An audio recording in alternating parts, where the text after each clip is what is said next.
faktanya adalah dalam sebuah peristiwa itu ada banyak angle, ada banyak perspektif. Ya, betul.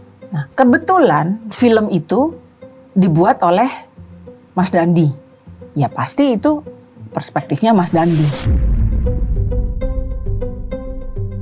Nah, sekarang ketika melihat ada satu film yang reaksi emosionalnya cukup besar. Ya, masif benar, luar biasa ya, sangat luas gitu disambut. Apa yang bisa masyarakat pelajari dan apa yang bisa pemerintah pelajari? Kita bisa melihat dari sebuah film, emosi masyarakat tuh bisa diaduk-aduk ya. Bisa diaduk-aduk seperti itu. Nah, jadi saya melihat ya bukan di filmnya yang saya lihat gitu. Tapi bagaimana ternyata mengaduk-aduk emosi masyarakat tuh gampang ya.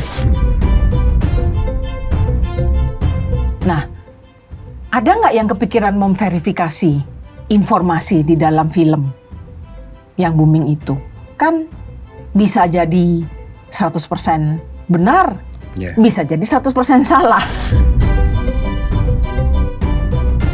Gitu. Pertanyaannya, sudahkah itu diverifikasi bahwa film itu 100% dokumenter?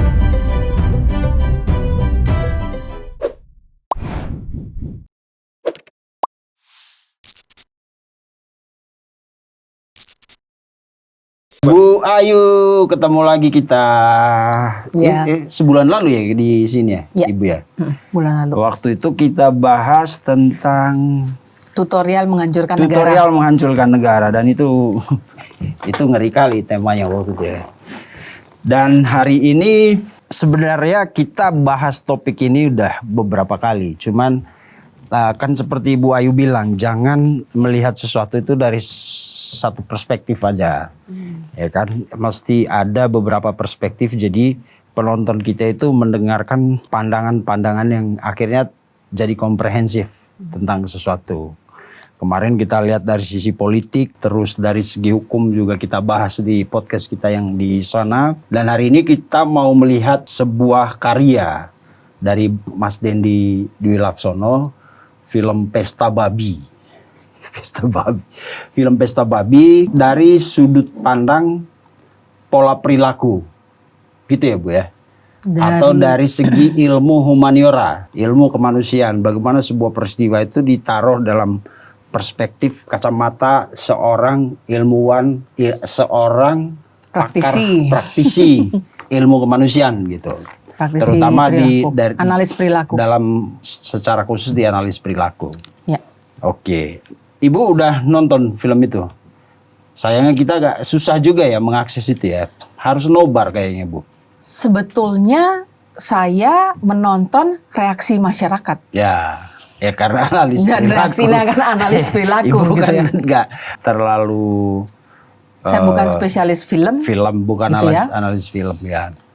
Tapi saya melihat reaksi masyarakat, reaksi pemerintah. Yeah. Kemudian muncul di benak saya, sebetulnya apa yang bisa pemerintah dan masyarakat pelajari dari fenomena ini? Jadi apa yang harus kita lihat dari segi analis perilaku, melihat reaksi publik terhadap film ini gimana? Dari publik dulu Ibu, gimana? Mungkin saya dengan latar belakang ya, 15 tahun saya selalu menganalisis perilaku seseorang dan saya selalu mengamati. Maka mata saya mungkin berbeda ya dengan mata kebanyakan orang gitu. Kalau saya melihat, misal nih, kadang-kadang kalau saya lihat berita gitu ya, oh ada pria booking LC atau apa gitu kan, hanya karena dibilang badannya bau, terus LC-nya dibuang. Nah, mungkin kalau orang lain atau bukan analis perilaku, pertanyaannya kan itu kan cuma masalah sepele. Sesepele itu alasan menghilangkan nyawa orang. Nah, alasan itu bisa menghilangkan nyawa orang, gitu hanya dari komen.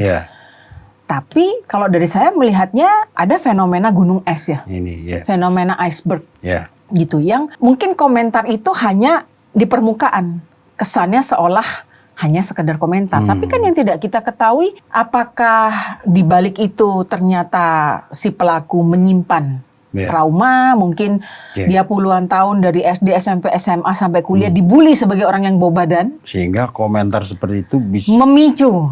Jadi gangguan eksistensial banget buat Bisa dia. jadi. Jadi kayak nggak berharga kalau dibilangin bawa badan gitu ya. Sehingga segala sesuatu itu saya tidak melihat apa yang terjadi, tapi saya melihat apa yang ada di belakang. Oke.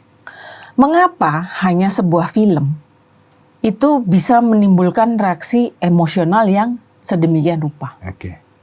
Jadi bukan isi filmnya gitu, tapi yang saya lihat adalah ini fenomenanya apa? Bahwa ternyata masyarakat itu mudah ya diaduk-aduk emosinya dengan sepotong apa? Dengan sebuah. Karena begini, film itu kan kayak misalnya kita podcast nih Mas. Ini kan ada angle, beberapa kamera kan. Yeah. Nah, dari beberapa kamera ini kan ada yang membuat saya terlihat kurus, ada yang membuat saya terlihat gemuk kan. Ibu mau angle Nggak mana? tahu nih, saya maunya Tukar posisi dulu. tukar posisi dulu. Tapi faktanya adalah dalam sebuah peristiwa itu ada banyak angle, ada banyak perspektif. Ya, betul. Nah, kebetulan film itu dibuat oleh Mas Dandi. Ya pasti itu perspektifnya Mas Dandi.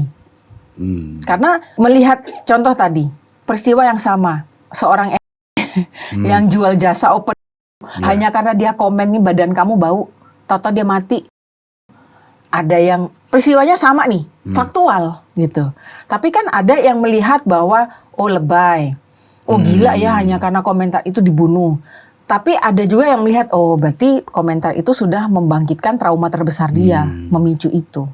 Nah sekarang ketika melihat ada satu film yang reaksi emosionalnya cukup besar. Ya, masif, luar biasa ya, sangat luas gitu disambut. Apa yang bisa masyarakat pelajari dan apa yang bisa pemerintah pelajari dari fenomena ini? Itu yang menurut saya perlu diangkat, ditelah gitu. perlu diangkat gitu, karena kalau kita bicara bangsa, kita bicara negara, kita bicara pemerintah, badan, kementerian, lembaga, isinya apa sih? Manusia. Nah, apakah ilmu-ilmu kemanusiaan itu sudah diterapkan dalam hubungan? Kan bangsa dan negara ini kan sebuah hubungan ya. Nah, apakah dalam sebuah hubungan ini itu sudah diterapkan? Nah, antar sesama masyarakat sendiri, saya juga penasaran gitu. Berapa banyak ya yang melihat bahwa, kita bisa melihat dari sebuah film, emosi masyarakat tuh bisa diaduk-aduk ya. Bisa diaduk-aduk seperti itu. Karena kadang-kadang misalnya kita posting konten di medsos ya, peristiwanya sama, tapi dikasih lagu yang berbeda. Yang satu misalnya lagunya Michael Jackson Heal the World, yang satu lagu Kicau Mania. Kan udah beda kan, padahal sama nih. Atau yang sekarang lagu yang lagi terkenal Veronica. Nah, di satu dikasih lagu Veronica Ko, satu dikasih lagu. Bu Ayu tahu lagu Veronica Ko. Soalnya ada beberapa narasumber saya sebut lagu Veronica dengan semangatnya, ternyata gak ada yang tahu juga. Berarti Bu Ayu tahu ya saya Veronica mengamati Ko ya gitu loh. Saya mengamati gitu ya. Mungkin memang ketertarikan saya memang pada manusia. Ya pekerjaan saya juga membaca manusia gitu. Jadi ketika ada fenomena lagu timur mulai naik gitu kan. Kenapa ini diterima? Mungkin masyarakat udah jenuh. Ini kan semua membentuk sebuah pola. Nah, jadi saya melihat ya bukan di filmnya yang saya lihat gitu. Tapi bagaimana ternyata mengaduk-aduk emosi masyarakat tuh gampang ya. Mengapa saya katakan mudah gitu? Karena saya lihat kalau saya baca-baca komen-komen gitu. Kok saya belum ketemu ya komentar-komentar yang mempertanyakan kan masyarakat yang kritis tuh. Nah ini, saya kan dulu pernah kuliah matrikulasi filsafat di Triakara. 2 semester tuh, terinspirasi Rocky Gerung. Serius tuh. Iya, matrikulasi. Nah saya satu admire lah dengan kekritisan beliau. Hari pertama kuliah itu disampaikan bahwa apa sih tujuan berfilsafat? Apa tujuan ilmu filsafat gitu ya? Bahwa untuk mencapai kemampuan berpikir kritis, kita tuh harus mempertanyakan segala sesuatu. Nah, sesuatu yang tidak bisa dipertanyakan itu sifatnya dogma. Nah, dogma ini akan menciptakan sebuah ketumpulan. Betul. Karena jangan ditanya, udah terima aja. Maka kita harus selalu mempertanyakan. Karena satu itu, mengacu kepada saya ada influence ilmu-ilmu filsafat ya. Terus yang kedua, karena saya tuh tinggal di Bali, dan saya dipengaruhi oleh masyarakat global gitu kan. Nah, ada satu pepatah tuh di komunitas Rusia di Bali yang sangat terkenal. Bahasa Rusianya saya lupa apa, tapi bahasa Inggrisnya adalah trust but always verified. Duveryai apa ya? Saya lupa. Tapi prinsip mereka itu trust but always verified. Percaya tapi ya harus diverifikasi. Nah, ada nggak yang kepikiran memverifikasi informasi di dalam film yang booming itu? Kan bisa jadi 100% benar, bisa jadi 100% salah. Ya, tidak bisa disimpulkan. Betul. Harus ada upaya verifikasi. Karena kalau dalam ilmu analisis grafologi ya, saya selalu mengajarkan kepada student-student saya gitu ya, kalau saya training gitu ya, dan saya memaparkan metode apa yang saya pakai. Saya tuh pakai 2 pendekatan. Pendekatan atomistik dan pendekatan gestalt. Apa itu? Nah, sebelum saya jelaskan, coba kita lihat, saya mau main tebak-tebakan ya. Gambar dulu. Tadi kan saya ada kirim gambar ya. Nah, tadi saya kirim gambar nih. Nah, saya selalu sebelum memulai saya mengajar gitu ya, nah, saya selalu tanya kepada semua peserta didik gitu. Ini gambar apa? Mas Vincent melihat ini gambar apa? Bisa piala. Nah, Mas Vincent melihatnya piala ya? Nah, saya ngelihatnya ada 2 orang yang berhadap-hadapan gitu. Yang cekung itu matanya, yang menonjol hidungnya, bawah bibirnya, yang paling bawah itu dagunya. Kalau kita melihat di area putih itu ya, nah, kalau area hitam tuh kayak piala. Padahal ini hanya satu gambar. Tidak ada prolog apapun, tidak ada informasi apapun. Ternyata manusia yang berbeda punya perspektif yang beda. Ternyata Mas Vincent ngelihat gambar ini, mata Mas Vincent ke yang area hitam, mata saya ke yang area putih, gitu ya. Apa artinya? Ketika sebuah film dibuat, film itu kan dibuat oleh ada sutradaranya kan, yang menentukan. Nah, kalau sutradaranya itu adalah Mas Vincent, maka Mas Vincent akan menyajikan ini adalah sebuah film tentang fase yang dibuat oleh siapa, dari mana, dan segala macam. Lah, ketika ini fakta yang sama ya, tapi saya yang membuat filmnya, saya akan membuat film itu dengan narasi yang gambar putih, bahwa ini adalah film tentang 2 manusia yang sedang jatuh cinta, yang dia ingin. Betul. Ya, karena sudut pandangnya udah berbeda. Sudut pandangnya berbeda. Nah, untuk memastikan seperti apa ya, kita perlu verifikasi. Siapa yang harus verifikasi? Sebelum kita lompat ke sana, yang saya lihat fenomena adalah, kok ketika saya scroll ke medsos, saya tanya ke kanan kiri gitu ya, fokusnya tuh masih rata-rata itu fokusnya kepada menyalahkan Dandi atau membenarkan Dandi, menyalahkan pemerintah atau membenarkan pemerintah. Tapi saya belum ketemu tuh Mas yang yang membawa narasi sebagai berikut, bahwa film itu adalah kepingan informasi. Nah, apakah kepingan informasi itu sudah menyajikan gambar yang utuh atau masih berupa satu keping dari total 500 keping puzzle? Ya, kita nggak tahu. Jadi siapa yang mestinya memverifikasi itu? Jadi yang perlu menurut saya yang perlu disadari adalah, daripada memperlakukan film itu sebagai sebuah kebenaran mutlak atau sebuah kesalahan mutlak, kenapa tidak ditampilkan angle bahwa ini sebuah informasi yang masih perlu diverifikasi, satu. Kedua, bahwa informasi ini belum tentu menggambarkan secara keseluruhan. Atau memang menggambarkan keseluruhan, ya kita perlu verifikasi kan. Nah, pola pikir itu dulu yang saya lihat kok belum ada.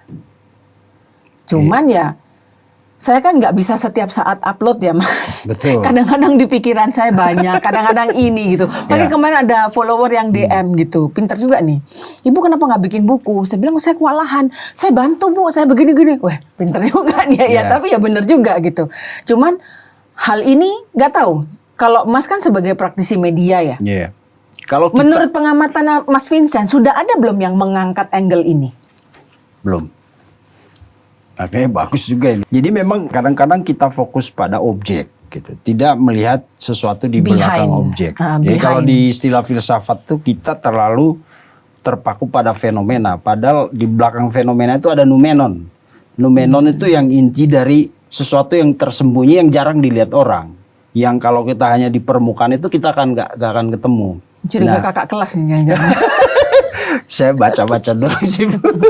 Kalau itu kan, Nggak apa-apa. itu yang jarang terjadi ketika ada sebuah fenomena yang begitu mencuri perhatian banyak orang, lalu kita kemudian bertengkar hanya di bagian permukaan. Jadi pertanyaan saya, apa yang bisa masyarakat pelajari Betul. dari fenomena ini? Apa yang pemerintah bisa pelajari? Ya. Makanya menurut saya fenomena-fenomena film ini kan nggak sekali ini kan. Sebelum ada Pesta Babi kan sempat ada yang ramai itu. Oh, ada Sexy Killers, Killers, ada Dirty Vote. Meskipun saya juga penasaran kan, Terus kok ada yang bikin Jagal. orangnya itu-itu aja Ya. gitu. Malah Ya, ada satu film dokumenter yang tadi kita bahas tuh tentang peristiwa tahun 65 tragedi G30S itu kan. Ya, Ya, tapi kan itu fokus dibuat saya oleh orang luar. fokus saya bukan ke filmnya gitu, ya. tapi fokus saya adalah ketika film itu akhirnya bisa mengaduk-aduk emosi masyarakat. Menurut saya ini bukan sembarang film gitu. Ini adalah alarm sosial. Nah, ini yang penting. Apa yang alarmnya? Ya, mau diingatkan dari film ini. Alarmnya adalah satu, dari kacamata masyarakat, ternyata kita ini mudah ya diaduk-aduk. Karena belum ada tuh yang menggemakan Ya. untuk mempertanyakan. Mudah Critical diaduk-aduk. thinking tuh dimulai dari berfilsafat. Oke. Ya. Berfilsafat tuh dimulai dari mempertanyakan segala sesuatu. Iya. Apakah gelas ini eksis? Dulu saya hampir gila tuh. Itu ada Gimana sih? René Descartes itu, Bu. Dulu saya kelas. Metodenya René Descartes tuh. Bayangin ya, ada Filsuf filsafat barat, idealis. ada filsafat timur. Timur. Filsafat barat saya bisa survive. Filsafat timur saya hampir gila gitu kan. Ya. Mempertanyakan Konfusius segala itu macam gitu ya. saya. Nah, tapi itu bagus gitu loh.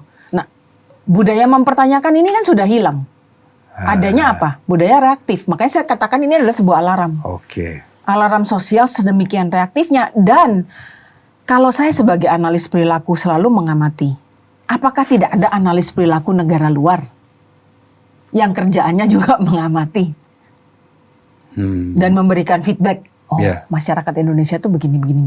Oh, maksud Ibu bisa jadi film ini juga bisa jadi feedback buat orang-orang luar yang memang sedang mengintip-intip kita gitu dari pasti. Dari batas-batas negara manapun gitu ya. Pasti. Kan we cannot not communicate, Pak. Oke. We always communicate. WA nggak dibalas saja, cuman di-read doang. Marah. Itu juga bentuk komunikasi kan? Iya, nggak balas juga bentuk komunikasi. Itu bentuk ya? komunikasi. Maka segala sesuatu itu ada artinya. Oke. Inilah insight yang mungkin belum populer Betul. gitu. Ya tapi di dunia analis perilaku, saya nggak tahu kalau di Indonesia ya. Itu kalau di luar negeri itu ada analis perilaku yang bertugas memberi masukan-masukan kepada negaranya. Kepada negara. Untuk mempelajari profil. Ya namanya orang memprofil kan. Ya. HRD mau terima kandidat, diprofil kandidatnya. Bisnis, Pepsodent dan Close Up. Emang mereka nggak saling memprofil? Oh iya dong. Oh kompetitor kan? Iya. Nah RCTI celahnya apa? dan Indosiar, Indosiar. emang nggak saling memprofil? Pasti. Pasti kan? Iya. Lihat ceruk masing-masing. Hal yang sederhana aja. Parpol dah. Intinya pasti ada itu Iya. profiling. Apalagi sebuah negara. Betul. Jadi saya melihat ini sebagai alarm sosial satu. Ternyata masyarakat kita itu mudah diprovokasi ya. Iya, diaduk-aduk emosinya. Diaduk-aduk emosinya karena tidak ada satu, nggak tahu, saya terlalu nggak mau mengeneralisasi, over generalisasi kalau saya mengatakan tidak ada. Cuman saya Sangat sedikit. pertanyakan lagi aja, adakah yang mempertanyakan tentang apakah film itu menampilkan keseluruhan Iya. informasi atau hanya dari angle itu tadi hitam atau putih? Iya. Nah itu pertanyaan saya. Alarm sosial masyarakat mudah diaduk-aduk.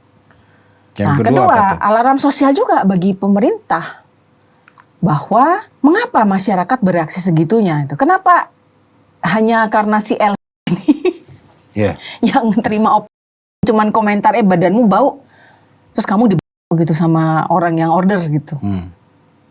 Nah, kenapa dikasih film reaksi masyarakat begitu? Nah, ya menurut saya perlu disadari juga oleh negara gitu. Jadi kalau ada Kalau kita bicara fenomena gunung es, ada yang kelihatan, ada yang nggak kelihatan. Yang nggak kelihatan tuh apa? Nah, ini yang harus dibaca dengan baik. Karena Mau itu negara, mau itu bangsa, mau itu pemerintah, mau itu masyarakat, itu adalah label. Tapi di balik label itu semua adalah manusia. Maka memahami manusia, menurut saya itu adalah esensi dari hubungan bangsa dan negara ya. Kan kita butuh high insight juga ke negara kan. Kan tadi pertanyaannya apa yang bisa dilihat oleh negara dari reaksi masyarakat ini. Kalau misalnya ada yang bilang ini kenapa masyarakat reaksinya begitu besar terhadap film ini. Karena apa yang disuguhkan oleh Mas Dendi itu entah itu komprehensif atau entah itu utuh seluruh fakta yang ada di sana atau berdasarkan angle atau perspektif tertentu. Karena itu menurut masyarakat yang mereka lihat adalah ada keserakahan di sana, yang keserakahan atau pemerintah yang melakukan pembangunan sangat luar biasa tapi efeknya tidak begitu dirasakan. Apa itu bisa jadi insight ke pemerintah bahwa film ini yang menurut kita bukan dari perspektif yang utuh tapi bisa menggoyang reaksi yang begitu besar. Apa karena itu? Karena kan yang diceritakan Mas Dendi kan bagaimana proyek strategis nasional itu, kalau tidak salah ya, sebagian aja ini yang kita sampaikan, telah semacam ada perampokan dari negara lah terhadap hak masyarakat lokal di sana, yang kemudian mereka merasa identitas kita bisa terancam nih kalau kayak begini. Masyarakat kita tuh masyarakat informatif atau emosional? Bisa dua-duanya. Oke. Saya tanya dari angle yang lain ya. Ya. Kan OTT ini punya medsos kan? Yes. Yang viewersnya besar itu yang emosional atau yang informatif? Yang paling besar sih sejauh ini yang emosional. Ya, berarti kan itu bisa menjadi salah satu contoh statistik. Numbers won't lie. Angka itu tidak berbohong.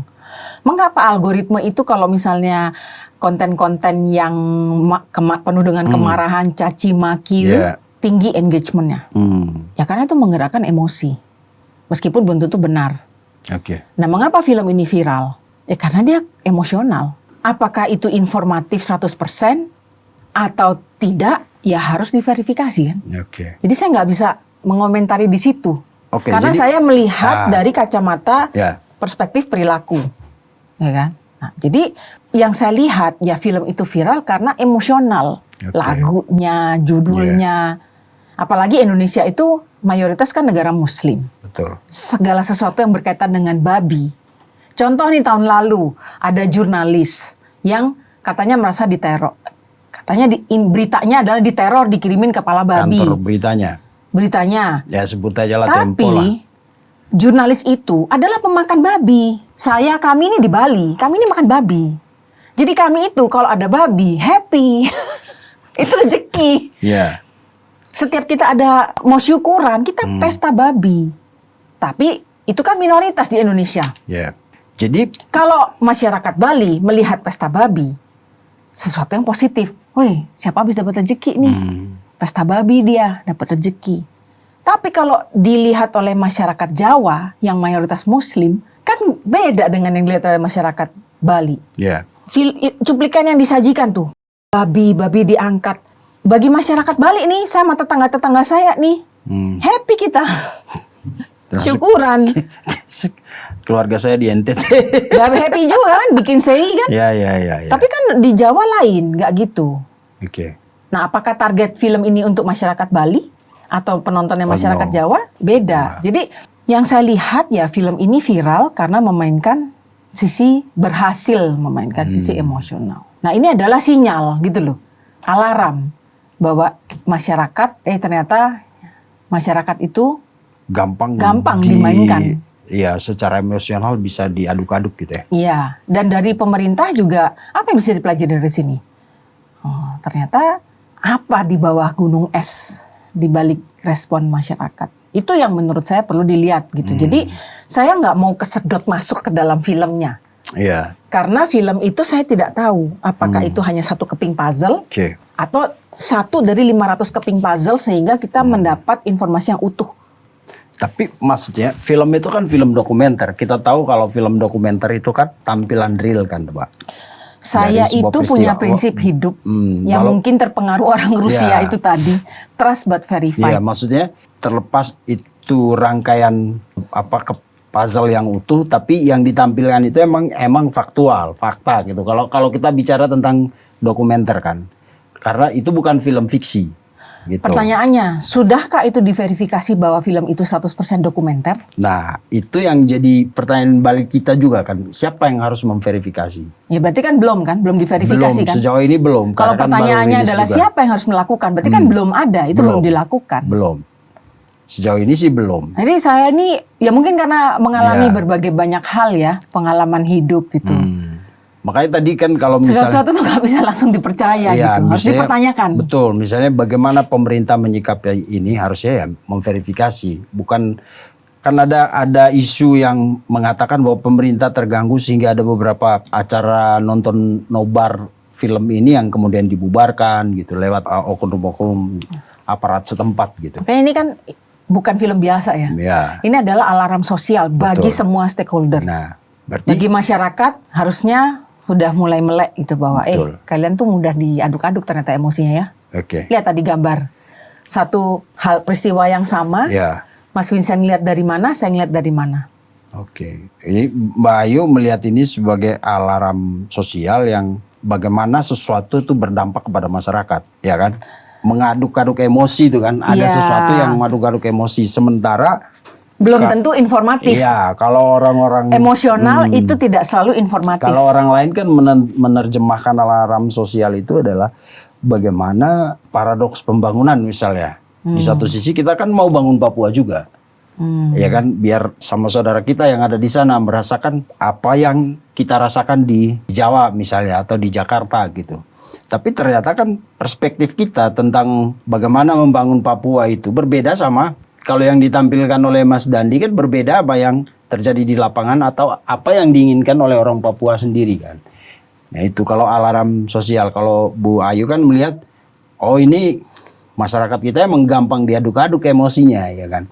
Kalau dari nggak salah ya, ini tidak ada benar salah. Nggak ada yang salah. Nggak ada yang salah, tapi hanya menunjukkan oh kayak begini profilnya. Betul, makanya kita juga terlepas dari sekeras apapun kritik Mas Dandi di film itu. Kalau saya sih bersyukur gitu, berterima kasih karena dan harusnya negara pun melakukan itu gitu. Kalau maksudnya sebelum nanti memverifikasi dia harus berterima kasih bahwa ada kepingan-kepingan peristiwa yang mungkin luput dari laporan orang-orang lapisan bawah pemerintah gitu dan disuguhkan di film ini. Maka benar Ibu bilang harus ada verifikasi. Harus ada verifikasi. Dan itu memang jawaban paling ilegal dari pemerintah ya, paling elegan ya. Daripada lu larang orang nobar, mending tampilkan data yang sebaliknya. Kalau film ini kita anggap sebagai tesis, ya pemerintah silakan ambil antitesisnya.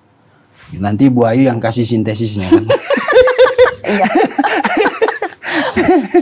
Gitu. Jadi bagaimana harusnya, tadi kan alarm sosial sudah dua. Yang pertama gampang diadu domba, diaduk-aduk. Yang kedua tadi soal apa? Bagaimana pemerintah melihat ini fenomena gunung es nih. Kalau hanya dari satu film aja, reaksinya bisa sampai sedemikian hebohnya. Heboh. Apakah ada masalah yang di permukaan saja atau sudah ada masalah di dalam yang selama ini nggak tergali? Kalau menurut Bu Ayu apa itu kira-kira? Kalau coba nerawang-nerawang ke dalam dikit. Ya sebetulnya. Di bawah gunung es yang Bu Ayu bilang itu di bawah itu ada apa? Kalau dalam sisi kemanusiaan ya gitu. Saya ini kebetulan selama dari 2015 sampai sekarang ya 10 tahun lebih saya itu caregiver untuk ibu saya yang sakit Alzheimer. Karena ibu saya terdiagnosa Alzheimer, kemampuan kognitifnya menurun. Sehingga tidak bisa berkomunikasi. Di situ saya akhirnya belajar gitu ya. Bahwa ada istilah gini. Kadang-kadang ibu saya mondar-mandir. Apakah mondar-mandir itu mencari sesuatu? Ternyata enggak, digali-gali. Ternyata ada istilahnya unmet needs. Apa kebutuhan itu? Yang tidak terpenuhi, tapi tidak bisa dikomunikasikan. Manifestasinya begitu, keluarlah modelnya begitu. Nah, masyarakat Indonesia ini kan heterogen. Ada yang punya kemampuan komunikasi, artikulasinya bagus. Ada yang merasakan tapi nggak bisa menyatakan. Tapi ngomong artikulasi, Ibu nggak lagi nyinggung itu kan juri cerdas? Saya lihat tegang kali penjelasannya. Ibu lagi nggak nyinggung itu kan juri cerdas cermat yang saya juga. Pokoknya Bu, jangan gini ya. belok, Bu, harus konsisten, Bu. Harus konsisten. Nah, kalau itu saya berpihak kepada murid ya. Ya pastilah, Bu. Iya. Kita semua. Tapi itu adalah sebuah contoh bahwa feodalisme kalau diterapkan kepada netizen plus 62 habis kan sekarang. Betul. Mereka. Iya. Apapun posisinya lah. Iya. Salah ya akuin salah lah. Gitu Susah aja. banget ya. Ya feodalisme kan itu salah satunya ya. Gitu. Jadi kembali lagi, apa yang saya lihat kok bisa dari fenomena gunung es ini apakah ada? Menurut saya ya pasti ada. Nah, apakah itu? Ya itulah tugasnya pemerintah untuk menggali ya, menemukan. Karena bangsa, negara, pemerintah, masyarakat, kementerian, lembaga, RT, RW isinya itu manusia. Nah, kalau tidak ada pembacaan manusia di balik itu semua, bagaimana ini bisa tercipta harmonisasi? Kalau tidak harmonis, tidak stabil, harus ada upaya-upaya untuk memahami bahwa ada sesuatu yang bergejolak di bawahnya. Masyarakat adalah manusia, pemerintah juga adalah manusia. Harus ada dari dua stakeholder ini. Saya nggak tahu, kita punya nggak di institusi pemerintahan yang orang-orang yang punya latar belakang analisis perilaku dan lain-lain kayak Ibu gitu loh. Kayak Bu Ayu atau siapapun itulah yang tadi kita bilang fenomena dan numenon itu kan. Yang mungkin orang-orang teknis melihat fenomenanya, tapi orang-orang yang berpikir lebih kritis atau lebih deep gitu melihat numenonnya. Ini ada ini loh di bawah. Jadi setiap reaksi atau jawaban yang diberikan itu tidak dangkal gitu kan, banyak yang berpikir begitu sekarang. Saya tidak bisa menjawab karena saya tidak tahu di dalam pemerintahan atau kita ada bawa apa. Ibu aja ke Hambal. Nanti di framing lagi, oh lu butuh kursi lu gitu ya. Tapi itu memang biasa kok Bu. Aku aja di ini, wah ntar lagi jadi komisaris, amin aja ya kan. Kalau dikasih ya kenapa enggak ya enggak Bu? Kalau saya sih karena saya sudah tahu calling saya di mana. Tapi enakan begini sih Bu. Gini. Saya pekerjaannya menganalisis perilaku, menganalisis karakter orang lain. Saya menganalisis diri saya sendiri juga, Pak. Nanti kita yang analisis Ibu. Iya, silakan. Kita bikin nases dilihat nih konsisten nggak gitu kan? Rekam jejak ini kan nanti konsisten nggak gitu. Jadi saya nggak bisa menjawab karena saya tidak tahu apa yang ada di dalam pemerintahan. Nah kan kadang-kadang misalnya gini loh. Bukan cuma negara sebagai sebuah institusi. Kita sebagai manusia pun kalau berada di bawah tekanan yang besar atau kritik yang begitu masif gitu. Kadang-kadang kita gampang gak tahu harus bagaimana mereaksi peristiwa yang kita hadapi itu. Kan sama seperti film ini kan. Begitu dia muncul orang seperti dibuka matanya. Oh ternyata proyek strategis yang selama ini dibangun di sana. Yang tujuannya untuk membangun kesejahteraan, meningkatkan kesejahteraan. Ternyata ada ini loh. Ada hal-hal yang sama sekali tidak pernah diekspos selama ini. Gitu. Belum tentu. Ya. Karena kan itu dari perspektif pembuat filmnya. Iya. Jadi saya tidak mau langsung masuk dalam kesimpulan. Gitu ya. Satu tuh saya tidak mau masuk dalam kesimpulan. Kemudian yang kedua, saya justru melihatnya kadang-kadang saya bertanya-tanya begitu ya. Kita tuh kalau melakukan sesuatu, mungkin karena saya latar belakangnya pengusaha ya. Saya pembisnis ya, memang benar kan? Sama kayak ini Bu, ini bisnismen nih. Piara burung merpati. Jadi kan ya kita hidup, karena saya bukan karyawan ya gitu ya. Maksudnya kita hidup tuh kan apa yang dilakukan tuh kan harus terukur ya. Betul. Saya membuat ini, nanti spendingnya berapa, uangnya ada nggak, nanti membuat saya rugi nggak atau gimana gitu. Kan ada perhitungan. Nah pertanyaan saya ini mau punya podcast sendiri aja, belum punya. Nanti kita bikinin Bu, mau gak Bu? Karena kan gini. Sharing profit. Aduh. Belum punya dari tahun lalu nih mau pengen bikin podcast gitu kan. Saya hitung kan, berarti saya harus punya studio harga berapa, kamera. Ibu punya budget berapa? Lah, berarti kan harus ada budgetingnya. Pertanyaan saya, menghasilkan film tuh ada budgetingnya nggak? Ada dong. Pastilah. Setidaknya transportasi dari Jakarta ke Papua atau misalnya dari Papua Barat ke Papua Selatan itu kan lumayan. Nah, itu dari mana dananya? Ya dari kantongnya Mas Dandi katanya. Karena dia cerita di Faisal Akbar itu aku nonton kan. Ya nggak apa-apa, semua orang boleh bercerita, Mas. Gini, karena waktu untuk kita datang ke Nobar itu kan kadang-kadang kita di borgol di sini kan. Jadi nggak ada. Kita cari di YouTube nggak ada tayangan utuhnya. Lalu gimana caranya biar kita paham film ini? Aku nonton podcast orang-orang preskon tentang film itu yang ada Uceng, ada Ferry Amsari yang buka baju itu. Terus lalu terakhir yang menurut saya keren itu ya ketika Mas Dandi sendiri menjelaskan di Faisal Akbar Unsensor.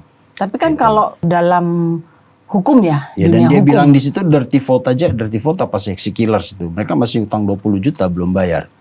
Katanya. Iya. Karena gini, dalam dunia saya itu saya tidak bisa mempercayai katanya. Tapi saya harus mencari tahu datanya, faktanya itu seperti apa. Dan kalau hanya berdasarkan perkataan, semua bisa dibuat kan. Saya udah menjadi korban perkataan loh tahun lalu. Iya. Waktu ribut sama siapa itu? Kan apa katanya? Itu tidak ada yang melakukan verifikasi. Benar nggak saya punya senjata api? Tapi hanya berdasarkan katanya, ditelan mentah-mentah, respon emosional. Nah, itu juga pelajaran ya, titik balik hidup saya yang menurut saya reborn. Jadi senjatanya sekarang taruh di mana itu? Saya reborn, saya nggak punya senjata. Makanya saya bilang, ini digoreng lagi loh. Saya pikir begini gitu. Memang peristiwa itu membuat saya sekarang nggak mau join WA group siapapun. Saya udah maksudnya, ya ada WA group yang udah lama gitu ya. Tapi saya juga nanti saya leave nanti orang yang tersinggung atau dan apa. Tapi orang sekarang bikin isu itu bisa serandom itu ya? Ya itulah, hanya berdasarkan katanya.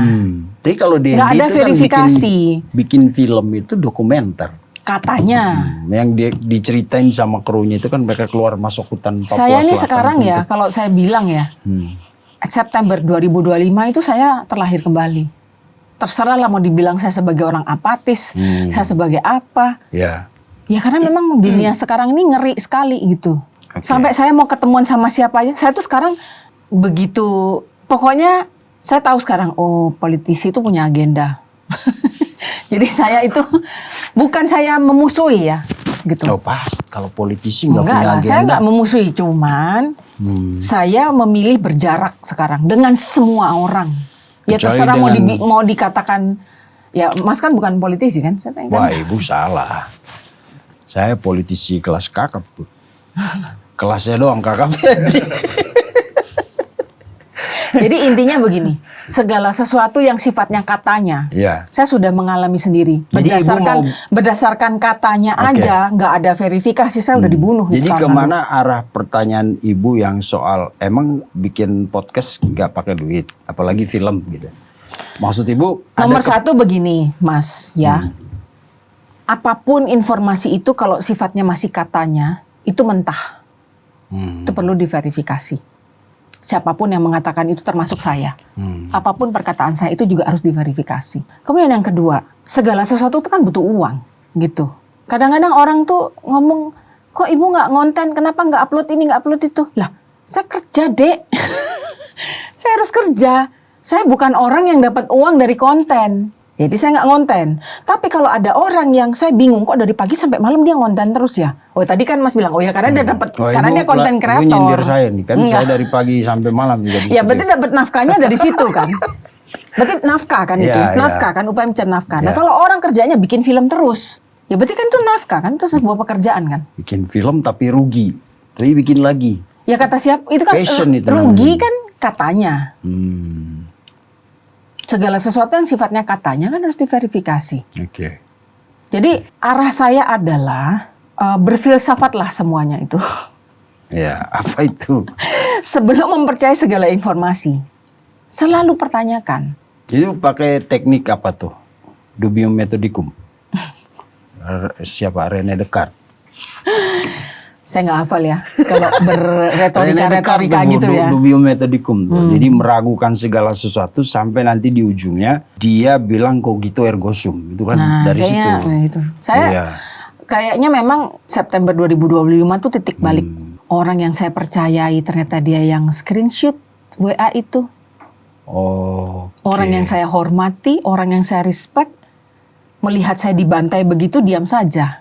Berarti you are part of it. Ya kan? Yes. Sampai saya pikir, orang yang saya pikir teman, saya nggak kenal mereka semuanya nih. Okay. Nah, sehingga dari situ, ya segala sesuatu harus dipertanyakan. Manusia itu dalam berperilaku itu kan ada motivasi kan. Yeah. Apa motivasinya? Kan gitu. Kalau dulu zamannya MLM itu kan suka ada buku yang terkenal tuh Who Moved My Cheese. Apa yang menggerakkan? Itu ya pertanyaannya ini. Apa yang menggerakkan? Kenapa Mas menjadi bikin podcast ini? Yeah. Kenapa saya berprofesi sebagai analis perilaku? Kenapa ini? Kenapa ini? Ya, itu harus digali. Gitu. Jadi arah saya adalah sebelum menelan sebuah informasi mentah-mentah itu trust but verified. You can trust, Anda boleh trust. Tapi Anda harus melakukan verifikasi. Karena ketika verifikasi itu tidak dilakukan, disitulah blind spotnya kan. Jatuh, titik kejatuhan tuh di situ. Makanya banyak orang ketipu karena dia percaya. Gue tuh percaya loh dia begini. Tapi nggak pernah melakukan verifikasi. Meskipun orang tuh punya profil tinggi. Ya manusia bisa salah kan. Berarti kalau kita bicara bagaimana harusnya pemerintah menyikapi ini, ya segera verifikasi itu ya. Salah satunya masyarakat juga. Ya. Nah tugas siapa? Ya saya nggak tahu kalau sistem negara ya. Kalau saya di sistem perusahaan gitu ya, katakanlah di perusahaan saya sendiri gitu. Saya punya beberapa divisi. Untuk memastikan divisi ini berjalan, maka dibutuhkan GM kan, General Manager. Nah dalam negara ini GM-nya siapa? Satu itu kan, butuh GM-nya. Terus kemudian ketika ada demo karyawan, apakah apa yang harus dicari tahu? Kan harus dicari tahu kan? Yeah. Masalahnya di mana? Bagaimana cara mencari tahunya? Jadi dipanggil semua divisi kan? Ada apa? What's going on? Nah, saya nggak tahu tuh dalam negara tugas siapa itu? GM itu harusnya KSP ya kalau lihat tupoksinya itu. Apa tupoksinya? Dan coba maaf ya, saya nggak. Coba apa tupoksi? Dia kan harus membantu presiden lah, sama kayak menteri-menteri kalau kayak gitu. Terus kalau membantu presiden, saya pikir semua juga harus membantu presiden ya. Memastikan program-program, terutama program prioritas pemerintah atau presiden itu berjalan sesuai dengan yang diharapkan, gitu kan. Kantor staf presiden bertugas mendukung presiden dan wakil presiden dalam mengendalikan program prioritas nasional, ya. Mengelola isu strategis. Isu strategis. Nah, yang ini nanti kita bahas di episode berikut aja, Bu. Okay. Tapi hari ini juga. Jadi kita pecah jadi 2 episode. Nah, terakhir kita soal film Pesta Babi. Bukan film biasa. Bukan film biasa. Apa? Kesimpulan Ibu tentang filmnya itu sendiri, tentang reaksi masyarakat, bagaimana pemerintah menyikapi film ini, dan apa seharusnya yang kita lakukan atau kita beri reaksi terhadap kemunculan film ini. Kalau saya melihatnya bahwa sebelum kesedot lebih dalam ke dalam film itu, manusia itu kan selalu ada aksi, ada reaksi, ya kan? Ada film, ada reaksi, gitu. Nah, apa yang bisa dipelajari oleh masyarakat dan oleh pemerintah terhadap fenomena ini? Menurut saya fokusnya harus ke sana, karena ya film itu bisa 100% benar, bisa 100% salah. Karena film itu dibuat oleh pembuat film, sutradara, direkturnya. Kalau film itu dibuat Mas Vincent, kembali lagi ke prinsip Gestalt tadi, hasilnya dengan informasi yang sama, kita bisa jadi 2 film yang beda loh. Mas Vincent bicara tentang Fast, film saya bicara tentang 2 orang manusia. Nah nanti data yang sama, yang bikin Dandi Laksono, sama yang bikin orang lain, ya bisa jadi hal yang beda kan. Nah itu yang harus dipahami gitu ya. Jadi mesti melihat segala ya, alarm sosialnya adalah dengan karakteristik masyarakat yang reaktif dan mudah diaduk-aduk secara emosional, masyarakat sendiri harus waspada. Kalau kita bisa dengan mudahnya diaduk begitu, maka siapapun yang mau mengaduk bisa kan. Negara lain mau mengaduk juga bisa kan. Nah ini yang berbahaya. Nah, kalau sampai negara lain ikut ngaduk itu, ya kan diamatin pasti. Kan nggak mungkin mereka tidak punya pengamat perilaku. Pasti punya. Pasti mengamati.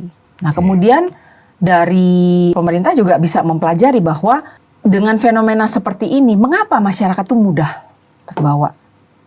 Ini kan juga PR ya. Kalau saya lebih menyorotinya ke sana. Jadi tidak masuk ke dalam filmnya, tapi saya melihat behind film ini apa. Oh, ternyata ada alarm sosial menurut saya. Itu alarmnya. Ring a bell bahwa kalau di profile masyarakat Indonesia ini mudah dipermainkan emosionalnya. Dan sebagai sutradara, Dendi berhasil membuat alarm sosial itu berbunyi nyaring gitu ya Bu ya. Salah satunya. Karena menyedot perhatian banyak orang. Ya karena kan data sudah menunjukkan masyarakat kita itu bereaksi terhadap emosi, bukan informasi. Oke. Karena sepertinya kok belum ada nggak tuh yang mempertanyakan bagaimana validitas informasi itu? Nah pertanyaannya, harusnya udah closing tadi itu Bu. Tapi saya kira jadi tergelitik untuk bertanya begini. Apakah mungkin Mas Dandi itu membuat film dengan mengamati kecenderungan emosional masyarakat Indonesia secara keseluruhan dulu, atau memang dia fokus menggali fakta dan data yang ada di Papua Selatan itu? Orang kalau bikin film pengennya apa? Ya laku lah. Pengen ditonton kan? Jangan kan bikin film, konten kreator aja untuk dia bikin konten supaya pecah viewsnya 1 juta. Riset nggak dia? Algoritma dulu ya. Riset nggak? Riset. Ya, apalagi pembuatan film. Orang saya mau bikin podcast aja nggak jadi-jadi itu. Ada yang ngasih saya budget 100 juta, ada segini. Nah, film itu berapa budgetnya? Berarti riset pasar dulu. Baru Film riset. itu ada budgetnya nggak? Oh ada dong. Berapa kira-kira? Wah bisa miliaran Bu. Nah, spending uang miliaran hanya untuk bikin film, masa nggak riset? Berarti riset pasar dulu, baru riset fakta gitu. Ya, saya nggak tahu. Atau Saya nggak tahu karena kan saya bukan Dandi Laksono. Saya juga nggak bisa membaca pikirannya. Saya juga nggak mau menebak-nebak dan berasumsi. Betul. Saya tidak tahu, tidak bisa menjawab pertanyaan itu. Cuman orang yang nulis buku, ya pengen bukunya dibaca kan. Iya. Prinsipal ekonomi. Betul. Itu ingin dibaca. Orang bikin film, ya ingin ditonton. Orang bikin konten, pengen viral, trending topik, FYP. Ada goal itu kan. Maka pasar itu harus dibaca gitu ya. Ya, menurut saya dalam segala hal tuh manusia harus dibaca. Saya bikin buku tuh, serial membaca manusia. Jadi menurut Ibu film itu dibuat berdasarkan kebutuhan pasar atau memang berdasarkan fakta yang faktual ada di Papua? Saya nggak bisa menjawab itu. Kecuali nanti ada verifikasi, kemudian kita melihat kepingan-kepingan gambar. Kalau sekarang terlalu dini untuk lompat pada kesimpulan. Siap, begitu ya Bu? Menurut saya begitu. Menurut Bapak gimana? Oke nggak? Iya. Oke aja kalau Pak, kita kan nggak bisa apa ya, karena Ibu kan spesialis di situ. Kita hanya menyampaikan pertanyaan berdasarkan apa yang dari film, terus berdasarkan logika kita kan. Tapi kan tadi saya menunjukkan ada namanya Gestalt teori. Ya, artinya kita bisa tahu bahwa tidak bisa segala sesuatu dilihat dari satu perspektif saja. Tadi sudah saya berikan sosial eksperimen kecil ya. Betul. Dan sekarang Dendi menyentil kita dengan sudut pandang dia, perspektif dia, dari riset dan lain-lain yang kita nggak bisa bilang Mas Dendi itu 100% salah. Tapi kita juga nggak bisa bilang dia 100% benar. Betul. Karena tergantung dari angle yang mana. Makanya butuh verifikasi tadi itu kan. Iya. Ya, tapi setidaknya Mas Dendi sudah memberi kita alarm sosial gitu ya. Menurut saya, masyarakat dan pemerintah bisa sama-sama belajar bukan dari film itu, tapi dari fenomena film itu. Oh, apa yang terjadi setelah film itu masyarakat dirilis, bisa melihat bahwa ternyata kita ini mudah diaduk-aduk ya secara emosi. Pemerintah juga bisa belajar gitu loh bahwa kenapa masyarakat bereaksi seperti itu. Betul. Itu dari perspektif analisis perilaku kan. Iya, karena kan negara, bangsa, pemerintah, masyarakat, kementerian, lembaga, RT, RW isinya adalah manusia. Maka harus dilihat dari perspektif manusia. Siap. Gitu. Terima kasih Bu Ayu. Nanti kita ngobrol lagi ya Bu. Siap. Ini baru episode pertama. Saya mau closing dulu.